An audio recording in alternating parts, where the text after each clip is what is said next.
совместный отпор фашистской угрозе породил в наших обществах массовый патриотический подъем. Применительно к Индии свидетельство тому — это создание общества друзей Советского Союза, в которые вошли и простые люди, интеллектуалы, и многие знаменитости. Let me tell you, I don't know why, but I take a lot of pride in it. With the kind of relationship enjoyed by India and Russia at that time, the Russian character, a salute to the Russian character, and all Russians, that yes, they stood up, and they stood up so valiantly, so gallantly, that they could fight these Nazis so well. It's in fact a learning for the world, to learn from USSR and the people of USSR, that when you are determined, you will never fail your country, you can overcome anything. Индийские военнослужащие внесли существенный вклад в победу над фашистской Германией во Второй мировой войне, сражаясь в Европе, Африке, Ираке, воюя с милитаристской Японией, вплоть до ее капитуляции в сентябре 1945 года.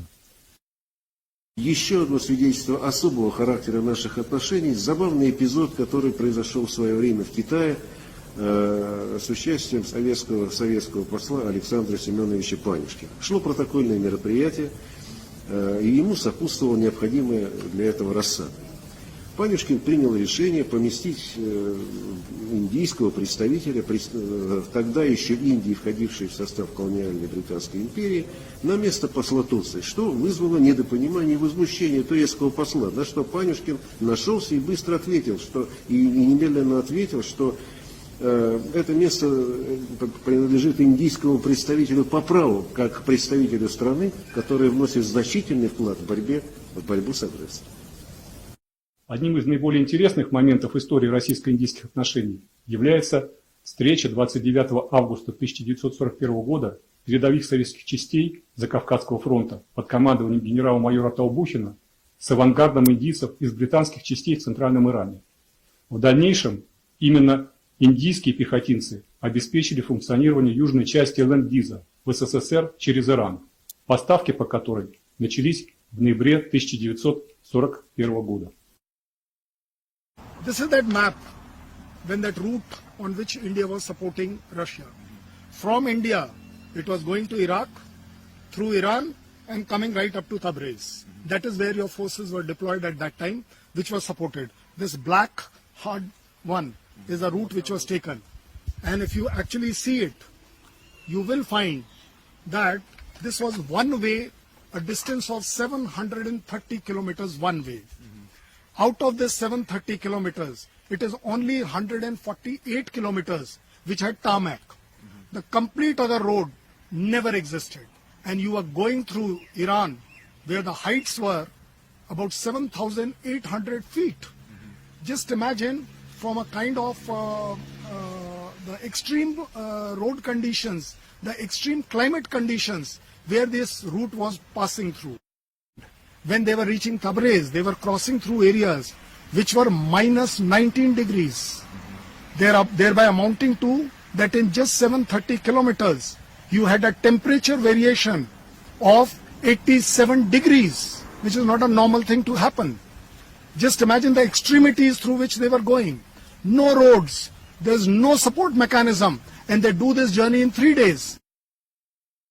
В создании инфраструктуры в Иране и обеспечении поставок участвовали граждане разных стран. Греки, югославы, бельгийцы, русские, турки, болгары, иранцы, датчане. Все они были объединены одной целью – оказать как можно большую помощь Красной Армии, которая вносила основной вклад в борьбу с гитлеровской Германией. При этом никто не выяснял, кто сделал больше. Победа была одна на всех.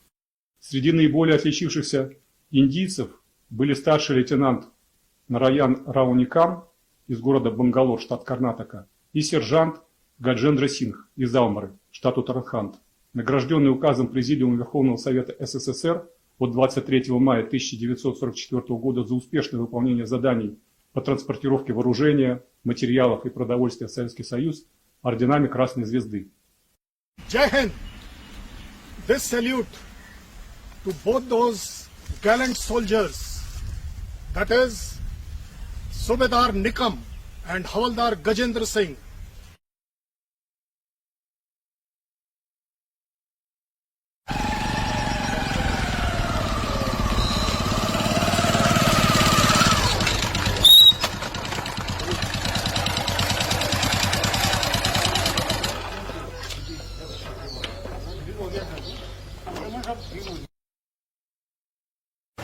जब हमने पूछा, जब वहां से आए थे 75 में, तब हमने पूछा था कि किस चीज का मेडल मिला था, तब उन्होंने वो कहानी मेरे को बताई थी।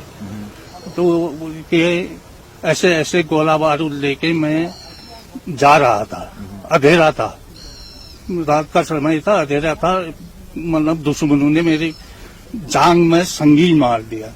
संगीन मारा तो ब्लीडिंग बहुत हो गई है। मैंने तब भी अपने जान की परवाह न करके वहां अपने सही अड्डे पर पहुंचा दिया गोला बारूद। वहां जाके बेहोश हो गया। फिर मेरे को हॉस्पिटल ले गए। मैं हॉस्पिटल में मेरे को 5-6 दिन के बाद होश आया और इलाज चला और ठीक भी हो गया था। फिर उसके बाद बोला कि आपको रेस्ट की जरूरत है, डॉक्टर ने बोला होगा। फिर वहीं के कोई ऑफिसर होंगे, उन्होंने बोला तुम स्वदेश जाओ। उन्होंने बोला मैं स्वदेश नहीं जाऊंगा, मैं ठीक हो गया हूं, मैं पूरी लड़ाई लड़के तब अपने भारत देश को लौटूंगा, ऐसा उन्होंने बोला था। I must tell you that both these boys got posted out. They were no more there. They were there only for about a year or so, and they came out, and then they were shifted to Italy. And that is the time when they were serving in Italy, that one fine morning they were told that the Russia has honored them with their highest award of the Order of Red Star. Now, yeah, they both were actually emotional at that time. They felt so good. And then they were called at Tehran, where the High Commissioner presented them with this award and honored them with this award.